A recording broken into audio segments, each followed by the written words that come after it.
हे गुरुदेव, नमोस्तु नमोस्तु नमोस्तु। आज के प्रथम प्रश्न के लिए मैं आमंत्रित करूंगा ब्रह्मचारी विकास भैया जी को।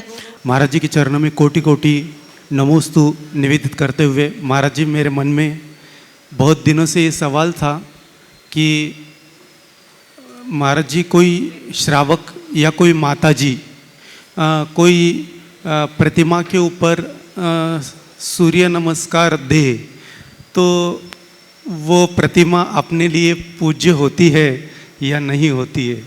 देखिए, शास्त्रों के विधानानुसार निर्ग्रंथ मुनि ही सूर्य मंत्र देने के अधिकारी। आपावादी की स्थिति में यदि कदाचित मुनि वहाँ न पहुँच पाए तो उस स्थिति में प्रतिष्ठाचार्य सूर्य मंत्र दे सकते हैं, लेकिन वो निर्वस्त्र होकर। जहाँ तक आर्यिका का सवाल है तो शास्त्र का ही विधान नहीं है, आर्यिका कहाँ सूर्य मंत्र देने लगी भाई? अगर ये है तो बड़े अचंभे की बात है। ऐसी चीज़ें बिल्कुल नहीं होनी चाहिए, आगम के अनुकूल नहीं। उपस्थित होंगे श्रीमान भूषण जी जैन, वर्धा महाराष्ट्र से, जो पूज्य सुभग सागर जी महाराज की गृहस्थ अवस्था के पिताजी हैं। महाराज जी के चरणों में सर्वोदय परिवार की तरफ से बारंबार नमोस्तु नमोस्तु नमोस्तु। वर्धा समाज की तरफ से महाराज जी के चरणों में बारंबार नमोस्तु नमोस्तु मनु। महाराज जी, मेरा प्रश्न यह है कि हमारे बेटे से शुल्लक दीक्षा हुई और आप जैसे महान संत के चरणों में भेजा है आत्मकल्याण के लिए, आत्मकल्याण के लिए भेजा है, गुरुजी ने भेजा है। हमारे कौन से पुण्य कर्म का उदय है, ये हमें जरा समझाइए। निश्चित आपके पुण्य का उदय तो है ही, क्योंकि जो माँ बाप ऐसे संतान को जन्म देते हैं उनकी कोख कृतार्थ होती। लेकिन मैं आपसे कह रहा हूँ, पुण्य उदय नहीं है, पुण्य कमाने का अवसर भी है। समझ गए? अब बेटा निकल गया तो माँ बाप को भी अपना रास्ता तय कर लेना चाहिए। समझ गए? और उस रास्ते पर चलो, अनुगामी बनो, गोरख धंधे से जितनी जल्दी हो सके मुक्त हो, और व्रत संयम तप त्याग के मार्ग पर चलो। यही जीवन की सबसे बड़ी उपलब्धि है।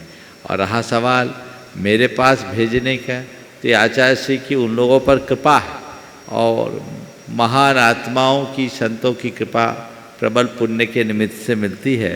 निश्चित वो यहाँ आए हैं तो उनके जीवन का भी कल्याण होगा। और जैसा आचार्य श्री ने सभी क्षुल्लक जी को मेरे पास भेजा है, जिस विश्वास और भरोसा के साथ, मैं उस पर खरा उतरूँगा। उपस्थित होंगे श्रीमान सौरभ जी, गौरव जी, नीरज जी जैन, उपकार एजेंसी सागर से गुणा। परम पूज्य मुनिवर श्री प्रमाण सागर जी महाराज के चरणों में सागर जैन समाज, भाग्योदय तीर्थ परिवार और उपकार परिवार की ओर से कोटिशा नमोस्तु नमोस्तु नमोस्तु। महाराज श्री, हमारे मन में कोई शंका नहीं है। आज हमारे पिताजी ने जो इतना बड़ा बिहार करा के और अपनी उत्कृष्ट चर्या के साथ आज वो उस मार्ग में चलने के लिए कोशिश कर रहे हैं। बस हमें आपसे विशेष आशीर्वाद चाहिए कि हम तीनों भाई मिलके पापा जी का सहयोग करें और अपने जीवन को भी हम कृतार्थ करें। बस महाराज जी, हमें इतना विशेष आशीर्वाद दीजिए। बहुत अच्छी बात है। मैं चर्चा थोड़ी देर बाद करूँगा ही इस विषय में। और इस पूरे बिहार में प्रेमचंद जी ने जो उपक्रम किया है बहुत सराहनीय है, और उन्होंने अपने जीवन को ऊंचा उठाने का उत्कृष्ट पुरुषार्थ किया है। मैं तो तुम लोगों से कहूँगा, अब उन्होंने अपना रास्ता पकड़ लिया है, तुम लोगों को चाहिए कि उनके रास्ते में सहयोगी बने, बाधक न बने। अपनी गृहस्थी की सारी जिम्मेदारी पूरी करने के बाद यदि कोई व्यक्ति पारमार्थिक मार्ग में लगता है तो परिवार और संतान को चाहिए हर्ष भाव से उनका सहयोग करे और खुद भी अपने जीवन में ऐसा आदर्श बनाए ताकि भविष्य में खुद को वैसा बना सके। नमस्ते महाराज। अपना प्रश्न उपस्थित करेंगी लब्धि जी सेठी। और आप? नमस्ते महाराज जी, मेरा प्रश्न यह है कि हम अपने लाइफ में हर एक दिन बीते हुए दिन से बेटर बनाने के लिए क्या करें? अपने लाइफ में हर दिन को बीते दिन से बेहतर बनाने के लिए क्या करूं? देखो, बीते दिन से बेहतर अपने दिन को बनाना है तो बीते दिन की समीक्षा करो। सोने से पहले जो अच्छाइयाँ की है उन्हें बार बार दोहराने का संकल्प करो, और जो गलतियाँ की है उसकी पुनरावृत्ति न करने का संकल्प मन में जगा। हम अगर अपने अतीत के कृत्यों से कोई सीख लेते हैं तो हमारे जीवन में अच्छाइयाँ बढ़ती है और हम बुराइयों से बच सकते। नमस्ते महाराज। उपस्थित होंगी श्रीमती श्वेता विधि जी बड़जात। ओम नमोस्तु महाराज जी। मेरा प्रश्न ये है कि कुछ लोग गलत साबित होने पर भी इसका प्रश्न ये है कि कुछ लोग गलती करने पर भी अपनी गलती न मान करके अब सच को ही झूठ और झूठ को ही सच साबित करने लगते हैं, ऐसा क्यों महाराज? देखिए, ये मनुष्य की दुर्बलता है। वो अपने ईगो के कारण, अपने अहम के कारण अपनी कमियों को स्वीकार नहीं कर पाता और दूसरों को अपने से श्रेष्ठ साबित करने की फिराक में खुद को उनसे अच्छा साबित करता है, उन पर झूठा दोषारोपण करा। ये अहंकार की परिणति है। जो व्यक्ति अपने जीवन के मर्म को ठीक तरीके से समझ लेता, उनके जीवन में ऐसा नहीं होता और हमें ऐसी प्रवृत्तियों से बचना चाहिए। उपस्थित होंगे श्रीमान संजीव जी जैन, प्रबंधक निहारिका। और आपकी बात महाराज जी, विगत कुछ दिन से 3 अप्रैल के बाद से मेरे जहन में एक सवाल गूंज रहा है, मतलब हमेशा कौंध रहा है कि हम लोग महावीर जयंती, महावीर जन्म कल्याणक बहुत धूमधाम से हम लोग मनाते हैं, देश में विदेश में हर शहर में। लेकिन महाराज श्री, एक बात है कि जब हम लोग शोभा यात्रा निकालते हैं भगवान महावीर की, हमारा एक संदेश रहता है, जिए और जीने दो। हमारे जितने जैन बंधु हैं गौशाला में जाते हैं, गाय को चारा देते हैं, गरीबों को खाना खिलाते हैं। लेकिन एक बात मुझे महाराज श्री गलत लगती है कि जब बहुत सारे मेरे पास वीडियो फोटो है महाराज जी, जब रथ यात्रा शुरू होती है तो उसमें बहुत जगह बैल का प्रयोग करते हैं महाराज जी, जो कि एक मूक प्राणी है। और कम से कम अगर एक दिन महावीर जयंती के दिन जो अपना मूल सिद्धांत है जियो और जीने दो, उसके जगह अगर युवा वर्ग लग जाए, जैसे मधुबन समाज में होता है, ईसरी समाज में होता है। 1983 की बात है महाराज जी, आचार्य श्री का प्रवास 10 महीने के लिए ईसरी बाजार में हुआ था, बहुत सौभाग्य की बात है। तब आचार्य श्री के सानिध्य में जब रथ यात्रा महावीर जयंती की निकल रही थी तो वहाँ के समाज वालों ने बैल को लाया था। तो आचार्य श्री का इशारा था कि बैल को हटा दो, जो युवा वर्ग है वही रथ यात्रा को खींचेंगे। और उसमें क्या होता है महाराज जी, जब रथ यात्रा निकलती है तो बोली के जरिए 8-10 आदमी और सवार हो जाते हैं, तो वो मूक प्राणी है, उस पर बहुत ज़्यादा प्रेशर लोड पड़ता है। देखो, बहुत अच्छी बात की। भगवान के रथ को खींचने का सौभाग्य तो बहुत भाग्यशालियों को मिलता है। आपने रथ को हाथ से खींचने की बात की, हमने तो जयपुर से महावीर जी तक की रथ यात्रा हजारों लोगों के साथ हाथ से खींच के संपन्न करी। तो हाथ से खींचने का एक अलग आनंद है। कोशिश करनी चाहिए कि हम रथ को हाथ से ही खींचें। यदि कदाचित बैल से कोई खींचते हैं, बैल का रथ है, वृषभ रथ की पुरानी परंपरा है, पशुपालन के अंतर्गत बैल आदि का उपयोग करने का विधान है, लेकिन उसकी क्षमता से अधिक वजन नहीं लदना चाहिए। बैल हो तो बैल केवल भगवान का रथ खींचे और उसको ऐसा बैल जो अभ्यस्त बैल है। कहीं कहीं ऐसी व्यवस्था है।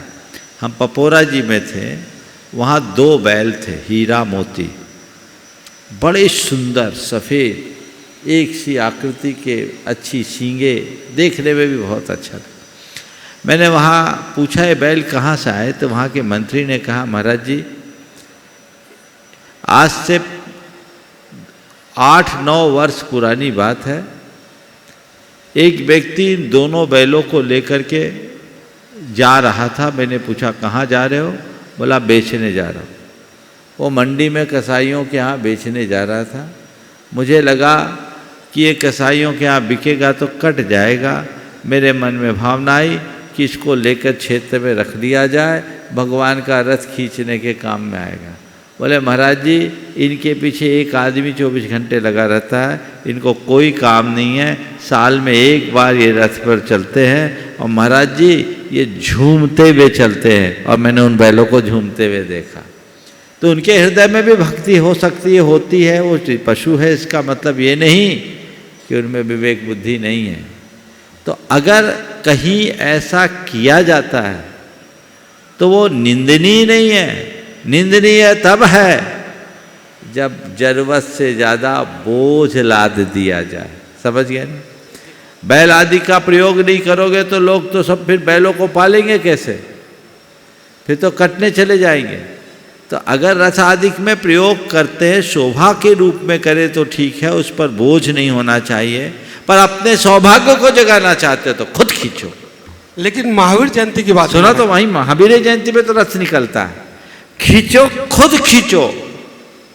अगर बैल आनंद सभर होकर खींच सके तो बैल की भी भक्ति है, लेकिन हमें बैल रखना भी हो, आगे आगे भी चला सकते हैं उसे, और खुद खींचे तो सर्वोत्तम है। कई जगह बैल अलभ्यस्त होते हैं, बिदक भी जाते हैं, गड़बड़ियाँ होती है, उन पर वजन भी ज़्यादा लाद दिया जाता है, ये ठीक नहीं। नमोस्तु बोलो, नमोस्तु। उपस्थित होंगे श्रीमान अतुल जी शीतल जी लाधानी बक्सरा गुजरात से। और गुरुदेव के चरणों में हम सबका भावपूर्वक त्रिबार नमोस्तु नमोस्तु नमोस्तु। गुरुदेव, समाज में एक समस्या है जो विकराल रूप धारण करती जा रही है, और मुझे लगता है कि आने वाले 10-15 सालों में तो इतनी भयंकर हो गई होगी कि शायद परंपरा ही सारी जो और संस्कृति है वो तहस नहस हो सकती है। वो है विवाह। आजकल के बच्चे विवाह करना नहीं चाहते और लिव इन रिलेशनशिप जैसे संबंधों में वो जुड़ते हैं। कई संबंध होते हैं, एक संबंध में टिक नहीं सकते। ऐसे बहुत सारे, हम अगर सिटी में जाते हैं, गांव में तो बहुत कम दिखने को मिलता है, लेकिन सिटी में जाते हैं तो ऐसे किस्से आम होते जा रहे हैं। वहाँ जो गांव से बच्चे पढ़ने गए हैं वो सब देख के वही वैसा ही सब सीखते हैं गुरुदेव। तो क्या ये समाज में, समाज के माता पिताओं को, इन बच्चों को वो परंपरा सब वापस कैसे समझाया जा सकता है? आपने बहुत ही ज्वलंत विषय उपस्थित किया है, ये बहुत गंभीर सवाल है, और इस तरह की प्रवृत्तियों के बहुत भयानक दुष्परिणाम आ रहे हैं। दुर्भाग्य यह है कि कानून ने इस पर अपनी मुहर लगा दी, जिससे लोगों को और अधिक आज़ादी हो गई। अगर देखा जाए तो ये हमारी भारतीय संस्कृति के सर्वथा विरुद्ध है, और हमें ऐसी बातों से पूरी तरह से बचकर रहना चाहिए और लोगों को इसके दुष्परिणाम का बोध कराना चाहिए। लिव इन की जो बात है, उससे हमारी पूरी समाज की व्यवस्थाएं चरमराएगी। आने वाले समय में जो संतान है, उस संतान की भी संतति कैसे बढ़ेगी, इसका कोई उपाय नहीं है। हमारे यहाँ जो मर्यादा और जो व्यवस्थाएं दी गई है, हमें उसे ही आगे बढ़ाना चाहिए, और उसके लिए बच्चों को शुरू से हमें तैयार करना चाहिए, संस्कारित करना चाहिए। उनकी शिक्षा व्यवस्था पर भी हमें ध्यान देना चाहिए। आजकल अब अंग्रेजी माध्यम ही नहीं, इंटरनेशनल स्कूल्स में बच्चे पढ़ने लगे, तो उनकी सोच भी बदलने लगी है। बदल क्या रही है, बिगड़ गई है। तो वैसी विकृत सोच के कारण ये विकृत परिणाम आएंगे, लेकिन ये परिणाम बहुत भयावह होंगे, क्योंकि कोई स्त्री हो या पुरुष, एक समय के बाद उन्हें समझ में आता है कि परिवार का अर्थ क्या होता है, और जब वो परिवार रहित अपने आप को महसूस करते हैं तो उनकी ज़िंदगी बहुत लाचारी और बेबसी के साथ बीतती है। यौवन अवस्था में मनुष्य की स्थिति कुछ और होती है, और ढलान की अवस्था में उसकी स्थिति कुछ और हो जाती है। ये तभी संभव है जब वो अपने घर परिवार के साथ रहे, परिवार में वो रहे, उनके बच्चे रहे, माँ बाप रहे, सबका साथ रहे, तो परस्परता और प्रेम बढ़ता है, और वही हमारे जीवन को आगे बढ़ा सकता है। इसकी हमें आवश्यकता है, और इस मूल्य का बोध हर व्यक्ति के हृदय में होना चाहिए। उपस्थित होंगी श्रीमती विद्या सुनील कुमार जी ठोले औरंगाबाद से। महाराज जी के चरणों में मेरा कोटि कोटि वंदन। महाराज जी, पर्युषण पर्व के बाद सितंबर महीने में पूरा परिवार हम लोग शिखर जी आए थे। वो समय ऐसा संकल्प किया कि 11 बंधन करेंगे, तो 11 बंधन हर महीने आके 11 बंधन करेंगे। तो उसमें से दुख बहुत होता है कि हम 4 ही लोग आ रहे हैं और पूरा परिवार घर पे रह रहा है। तो ऐसा मेरा पाप का उदय है क्या, मैं उनको नहीं ला पा रहा, या उनका पाप का कृपया मार्गदर्शन। देखो, मैं तो तुम्हारे परम पुण्य का उदय मानूंगा कि तुम्हारे हृदय में ऐसे भाव हुए कि हर महीने आके बंदना करेंगे, और पुण्य का प्रबल उदय है, लेकिन थोड़ा सा उसमें कसर रह गई कि बंदना तो कर पा रहे हो पर पूरे परिवार को नहीं ला पा रहे हो, पर कम से कम नहीं आने की जगह आ तो रहे हो। तो तुम्हारा पुण्य का उदय है कि तुम यहाँ आ रहे हो, और तुम्हारा परिवार तुम्हारा साथ निभा रहा है। यदि परिवार साथ नहीं देता तो तुम भी यहाँ नहीं आ पाते। भावना भाव कि उनके अंदर भी ऐसी अनुकूलता जागे, उनका भी पुण्य बढ़े, वे भी तुम्हारे साथ आके बंदना कर सकते। गुरुदेव, आपके चरणों में मेरा और मेरा पूरा परिवार का त्रिवार नमस्तु नमस्तु नमस्तु। गुरुदेव, मेरा क्वेश्चन ऐसा है, जब अशुभ कर्म सताते हैं तो क्या बोलते हैं, जब मन कहीं नहीं लगता, मंदिर में जाने की इच्छा होती है, ना गुरु के पास जाने की इच्छा होती है, तो ऐसे समय क्या करना चाहिए? देखिए, जब ऐसा मन बहुत ज़्यादा उद्विग्न और विचलित हो, न मंदिर जाने की इच्छा हो, न गुरुओं के पास जाने की इच्छा हो, तो किसी तरह से गुरुओं की कुछ बात सुनने का रास्ता निकाल लो।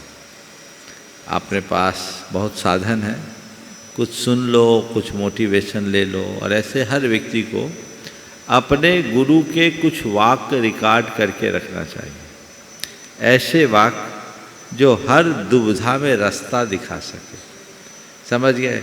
और वो उसे तुरंत सुनो या उसे पढ़ो। ये देखो कि ये मेरे लिए गुरु का मार्गदर्शन है, मार्गदर्शन नहीं आदेश है, और मुझे वो ही करना है। यदि श्रद्धा पक्की होगी तो मन अपने आप लौटेगा। उपस्थित होंगे श्रीमान हरीश जी कागजी दिल्ली से। और आप गुरु के चरणों में नमोस्तु नमोस्तु नमोस्तु। गौर मेरा शंका समाधान, शंका नहीं है कोई। हमारे मित्र है, उनकी सिस्टर को कैंसर है और उनको कैंसर है और क्रिटिकल पोजीशन में इस टाइम एडमिट है, तो आपका आशीर्वाद चाहते हैं। वो थोड़ा हाँ बोलो, क्या बोलो, फिर से बोलो। हमारे मित्र हैं भाई जी दिल्ली में, उनकी सिस्टर कैंसर से पीड़ित है और बहुत ज़्यादा क्रिटिकल पोजीशन में इस टाइम, आपका आशीर्वाद चाहते हैं थोड़ा, बस आशीर्वाद। ओ नमस्ते नमस्ते। उपस्थित होंगे श्रीमान नंदलाल जी जैन, कोषाध्यक्ष गुणायतन। नमस्ते गुरुवर। गुरुवर, मेरा प्रश्न तो बड़ा लंबा है, लेकिन मैं उसको एक ही लाइन में जो है ना बोलने की कोशिश करूँगा। मेरा प्रश्न तो बहुत सारा लंबा है, लेकिन मैं उसको शॉर्ट करके एक ही लाइन में बोलता हूँ। एक आध्यात्मिक आकांक्षी को अपनी चर्या कैसे रखनी चाहिए? एक आध्यात्मिक जीवन जीने के वाले इच्छुक व्यक्ति को अपनी चर्या कैसी रखनी चाहिए? 4 शब्दों में मैं उत्तर दे देता हूँ। उसे अपने हृदय में निष्प्रहता रखनी चाहिए, प्रवृत्ति में संयम रखना चाहिए, व्यवहार में विनम्रता रखनी चाहिए और हृदय में भक्ति रखनी चाहिए। ये चारों बातें रख ले तो उसका जीवन धन्य। मैं निवेदन करूंगा मंचासीन पूज्य शुल्लक वृंद महाराज से कि वे अपने शंकाओं के माध्यम से हमें समाधान प्राप्त कराएं। प्रथम प्रश्न के लिए मैं निवेदन करूंगा पूज्य शुल्लक श्री आदर सागर जी महाराज से कि वे अपना प्रश्न प्रस्तुत करें। जी, जब हम लोग शिरपुर से विहार करते यहाँ पहुँचे, रास्ते में कई छोटे बड़े गांव में जा रहे थे, वहाँ जिनालय के दर्शन किए। मनों की प्रतिमाएं, मनोज जिनालय मिले, काफ़ी अच्छा लगा दर्शन करके।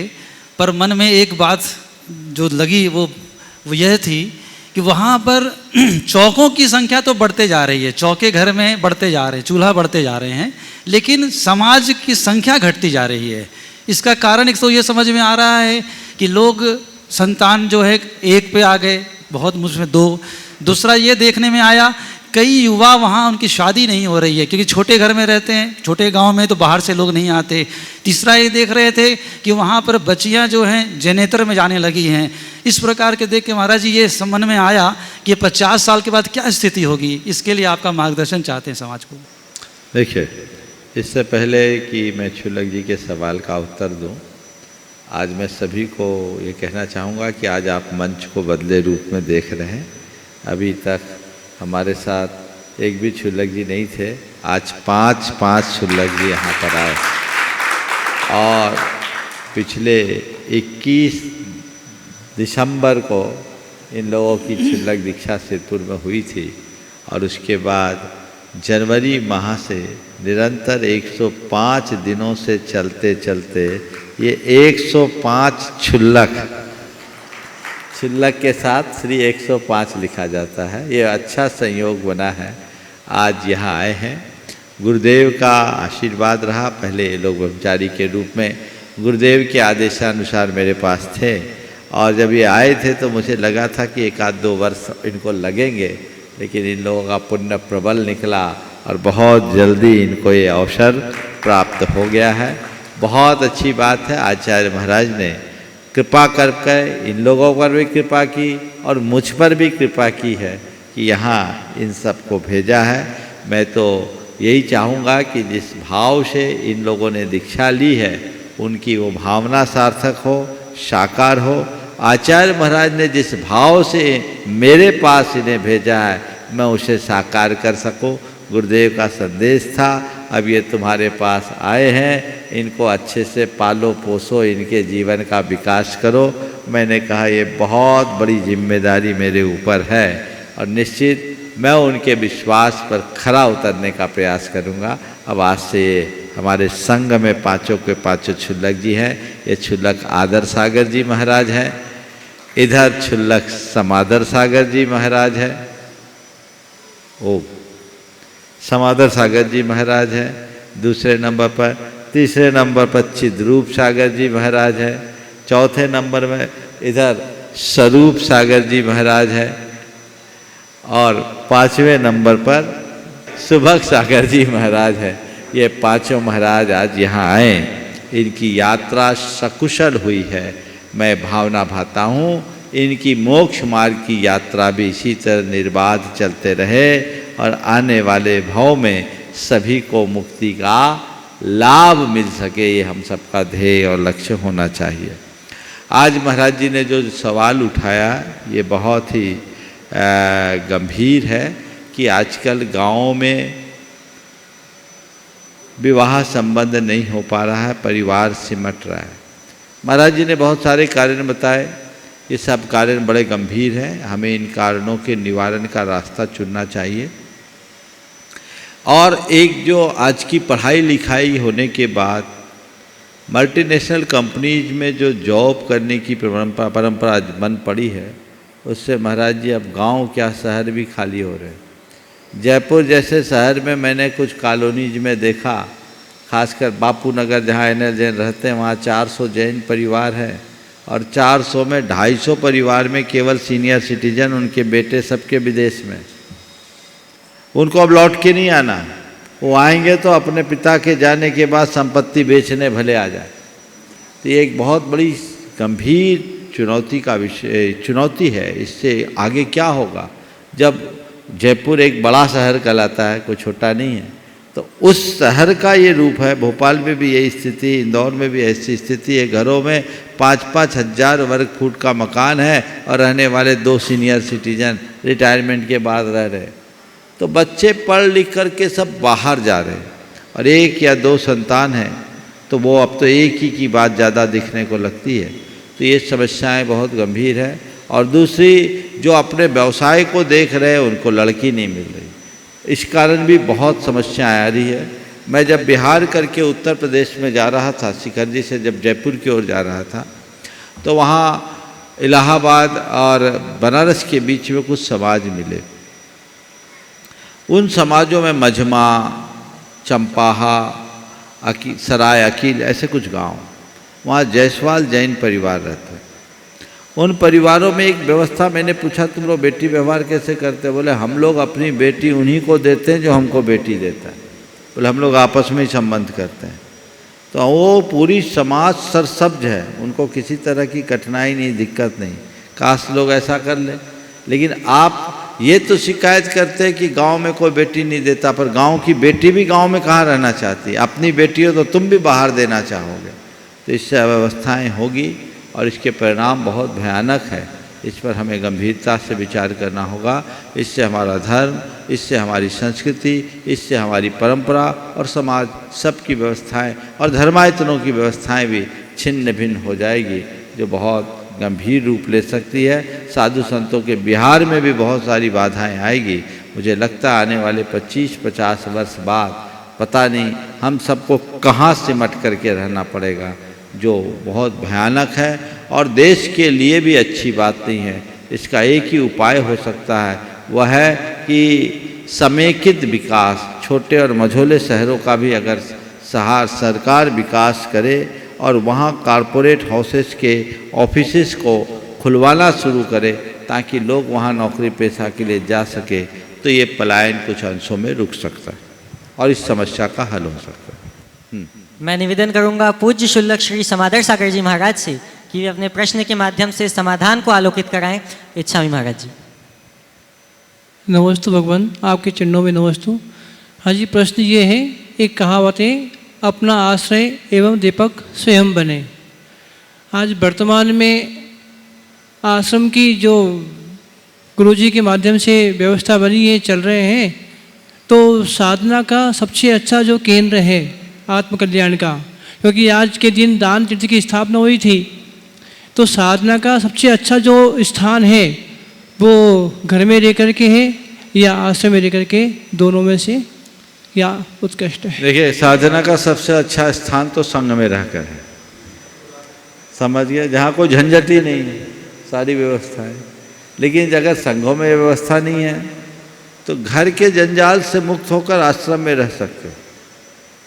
आश्रमों में अगर अच्छी व्यवस्था, क्योंकि संयम समूह में पलता है, एक दूसरे के मध्य रहने से लोग एक दूसरे को देख के प्रेरित होते हैं। घर परिवार में तो आजकल कोई किसी का कितना साथ दे कह नहीं सकते, लेकिन साधर्मी जन एक दूसरे का बहुत गहरा साथ निभाते हैं। इसलिए दूसरे क्रम में आश्रम में हम प्रमुखता दे सकते हैं, बशर्ते आश्रम में आत्मानुशासन का पाठ पढ़ाया जाता हो और लोग एक दूसरे के पूरक और प्रेरक बनकर के जीते। मैं निवेदन करूंगा पूज्य चिद्रूप सागर जी महाराज से कि अपने प्रश्न के माध्यम से हम सबको मार्गदर्शन प्राप्त कराएं। आचार्य गुरुवर श्री विद्यासागर जी महाराज की जय।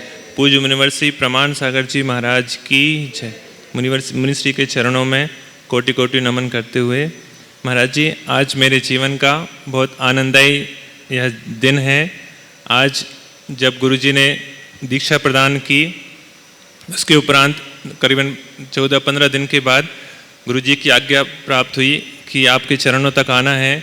तो आज के दिन हमने वह उनके द्वारा दी हुई प्रथम आज्ञा पूर्ण की, और दूसरा सौभाग्य कि आपके चरणों का हमें दर्शन हुआ, आपके चरणों में हमें शरण मिली, और तीसरा कि हमें इस महान सिद्ध क्षेत्र जहाँ से अनंत अनंत मुनि मोक्ष प्राप्त हुए हैं, ऐसे सिद्ध क्षेत्र पर हम आज अक्षय तृतीया के पावन पर्व पर यहाँ पहुँचे। यह बहुत आनंददायी आज का दिन है। महाराज जी, जब सिरपुर से यात्रा प्रारंभ हुई यहाँ तक आचार्य गुरुवर के चरणों से आपके चरणों तक, तो बीच में बहुत से प्रसंग हुए और वहाँ पर बहुत अनुभव मिले, बहुत आनंद भी आया। ऐसा ही एक प्रसंग था कि एक जैनेतर व्यक्ति हमारे बिहार के दौरान हमें मिला और उसने हमारे पास आया और कुछ उससे बातचीत हुई, तो हमें उसको अहिंसा का उपदेश देने की भावना हुई और वो अभक्ष का त्याग करे, ऐसी हमने उसके पास बात रखी। तो उसने भी सहज उस बात को स्वीकार किया और वो एक हफ्ते में करीब 2 दिन अभक्ष सेवन करता था। तो उसने भावना बनाई कि हम 1 दिन और त्याग करेंगे, मतलब हफ्ते में करीबन 6 दिन का उसने त्याग करने का नियम लिया और भावना भाई कि हम इसको पूरी तरह से हम अहिंसक हो जाएंगे और उसका अभक्ष का सेवन नहीं करेंगे। प्रश्न ये है महाराज जी कि उसका ऐसा कैसा पुण्य का उदय था कि उसने साधु समागम में आने का मन बनाया और उसने वो अहिंसा का पालन करने का नियम मन बनाया और उसे और वह मतलब चनेतर व्यक्ति था, तो उसको इसका क्या फल मिलेगा ये नियम पालन करने का? देखिए, निश्चित आप लोगों का ये जो प्रयास था बहुत ही सराहनीय प्रयास। साधु संतों का काम ही यही है, लोगों को सत्पथ दिखाए। पर जिनका प्रबल पुण्य दिखता है, जिनकी होनहार अच्छी होती है, उनके हृदय में ही संतों के सानिध्य की भावना या प्रेरणा जगती। उस जीव का होनहार था, आया, भद्र परिणामी जीव होगा, आया, आपकी बात को सुना और पुण्य जगता तो पूरी तरह से निरामिष हो जाता। लेकिन हमें सकारात्मक रूप में देखना चाहिए, व्यक्ति जितना कर सके वो करे और इस तरह की प्रेरणा देने के लिए हमेशा उत्साहित रहना चाहिए। हाँ। मैं निवेदन करूंगा पूज्य शुल्लक श्री स्वरूप सागर जी महाराज से कि वो ऐसा अपने प्रश्न के माध्यम से ऐसा समाधान प्राप्त कराएं कि हम सबको अपने स्वरूप के दर्शन हो जाएं। इच्छामी महाराज जी। नमोस्तु महर्षि, आपके चरणों में कोटि कोटि नमस्तु। महर्षि, एक उदाहरण के माध्यम से अपना प्रश्न रखना चाहूँगा कि 2 घरों में लड्डू बने, दोनों घर के बच्चे जब अपने घर पहुँचे तब तक लड्डू खत्म हो गए थे। तो पहले बच्चे को उसके पिता बाजार ले गए और लड्डू खिला दिया। दूसरा बच्चे का थोड़े नियम थे कि वो बाहर नहीं खाता था, तो वो थोड़ा रोया गाया, तो उसकी माँ ने उसको शांत करा दिया और वो शांत हो गया। तो महर्षि, प्रश्न ये है कि थोड़े बहुत विकल्पों के साथ विशेष रूप से गृहस्थों में व्रती होकर रहना श्रेष्ठ है कि तथाकथित निर्विकल्प होकर अव्रती रहना श्रेष्ठ है? बहुत अच्छी बात आपने की है, उदाहरण भी बहुत जोरदार दिया। देखिए, अगर बच्चे की दृष्टि से पूछो तो पिता का काम है बच्चे का मन रखे। मन रखने के लिए पिता ने जो काम किया वो अच्छा किया, पर मन रखने के साथ साथ यदि संस्कारों को भी रखने का प्रयास किया होता तो सोने में सुगंध वाली बात होती।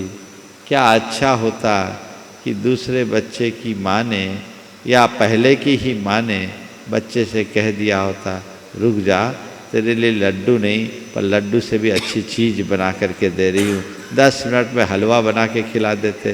प्रैक्टिकल था, बच्चा भी आनंदित हो जाता। तो विकल्प देना चाहिए, भावनाओं को दबाना नहीं चाहिए।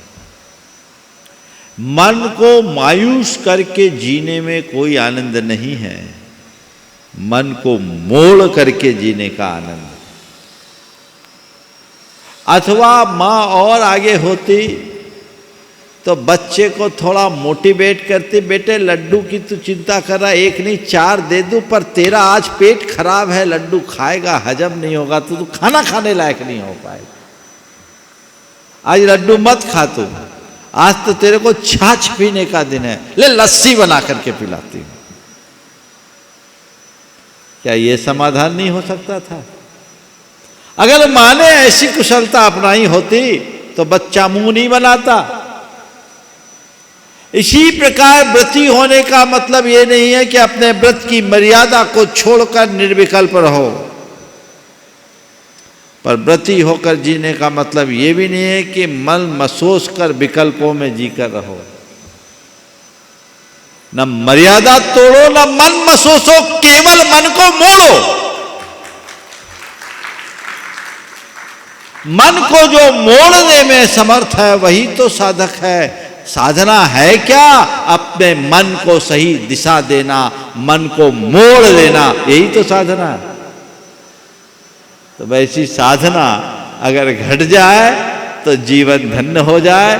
तो मैं इन दोनों विकल्पों को नकार कर मन को मोड़ने के रास्ते की बात करता हूं। मिलने में भी आनंद और ना मिले तो उससे ज्यादा आनंद। मुनियों के लिए अंतराय के प्रसंग में एक जगह लिखा है शास्त्र में, अलाभ परिसर में, अलाभे पी लाभवत संतुष्ट। महाराज जी आहार करने गए थे, चौके में अंतराय आ गया पहले गिलास में, आज भी आया है ना। हाँ, चिद्रूप सागर जी को शुरू में ही आ गया, आदर सागर जी को आखिरी में आया। अंतराय तो अब आ सकता है। अरे तुम लोग चौका तो लगा लेते हो, आ जाता है नहीं, शोधते हो नहीं, देखो बाल दे दिया। अब हमको तो 24 घंटा निकालना है इस गर्मी में। ऐसा भड़कना नहीं, भड़कते भी नहीं, कोई बात नहीं। आज ये मेरे धैर्य की परीक्षा है, मेरे कर्म का उदय है। और कर्म का उदय नहीं आया, कर्म अंतराय नहीं आया, कर्म निर्जरा का अवसर आया है। कोई बात नहीं मन, आज तेरे भाग्य में नहीं था, तेरे पीछे मैंने लोगों के आगे हाथ फैलाया, आज इतने में ही संतोष रखना है। ऐसी भावना अगर जगा दे तो जीवन की दिशा बदले। तो अपने मन को मोड़िए, केवल मन मार कर मत रहिए। बहुत सारे चाहे बच्चे हों या बड़े, उनके मन का नहीं होता है ना, तो रोते गाते खिसियाते हैं, मम्मी पापा से रिक्वेस्ट करते हैं, दबाव डालते हैं, नहीं होता है तो मन मार के रहते हैं। अरे मन मार के क्यों रहे? ये सोच के रहो कि मेरे लिए जो कहा जा रहा है वो मेरे भले के लिए कहा जा रहा है। मन को जो मोड़ता है वो जीवन में कभी पिछड़ता नहीं, वो आगे बढ़ता है।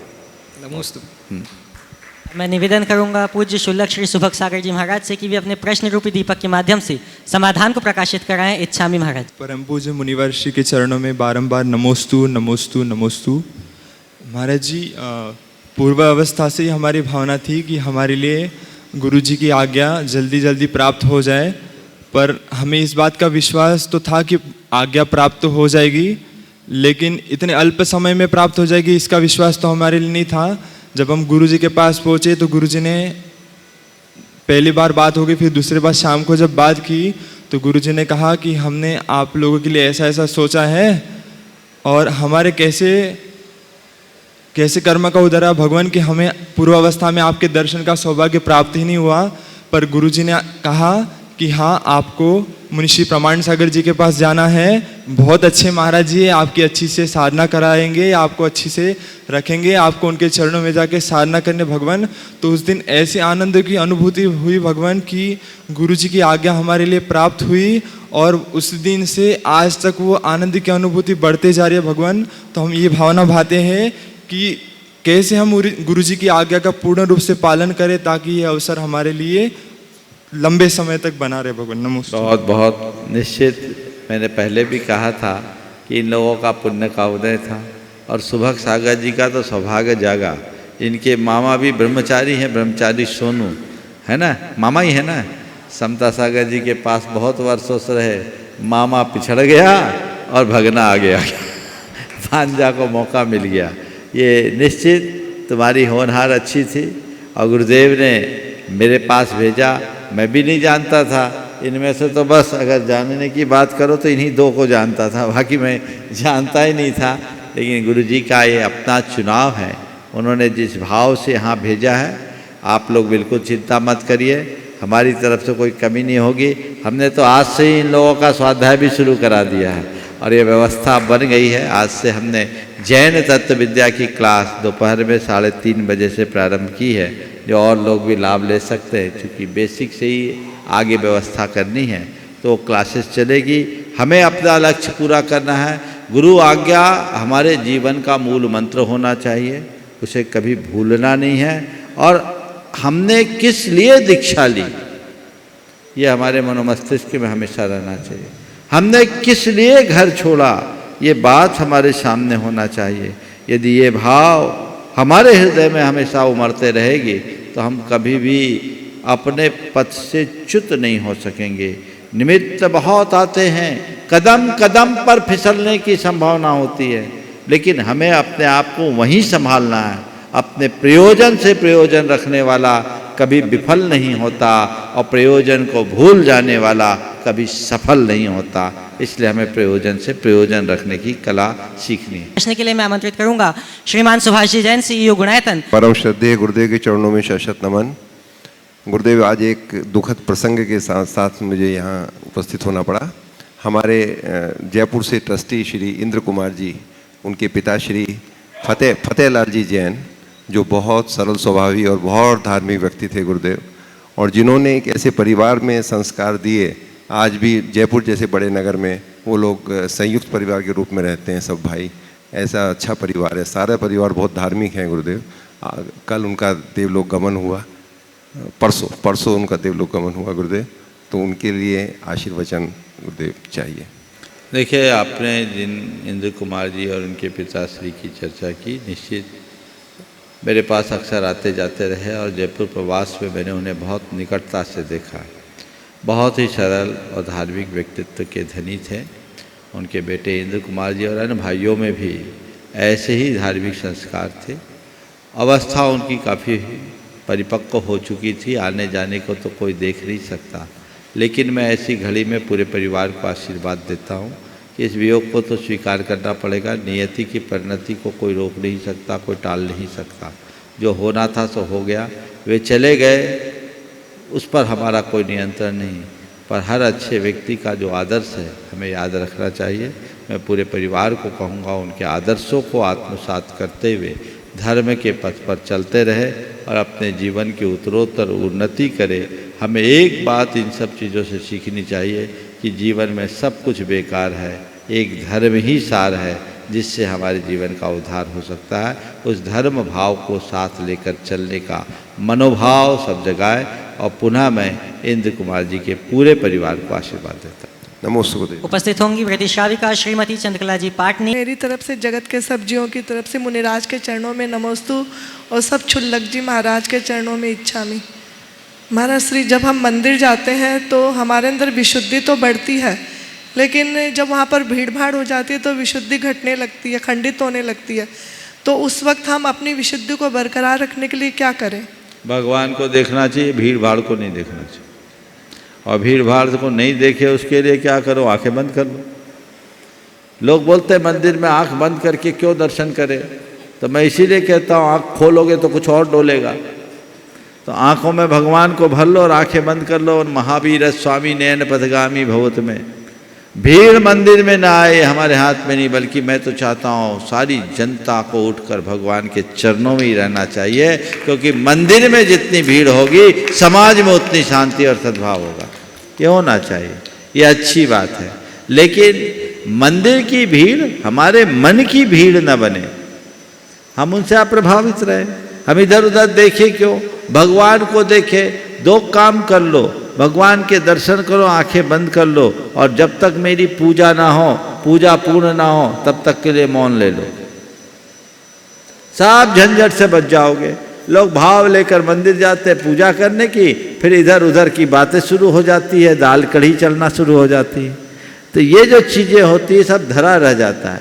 मंदिर के दर्शन के लिए जब कभी भी जाओ तो अपने प्रयोजन को सामने लेकर के पहले पूरा करो। जितना भी हमारे पास स्वल्प समय है, स्वल्प समय में अपना काम पूरा करें, उसके बाद ही आगे कुछ करें। उपस्थित होंगी श्रीमती कुमकुम जी जैन टुंडला से, और आपकी बात तैयार रहेंगी श्रीमती शकुंतला जी देवी टोंक राजस्थान।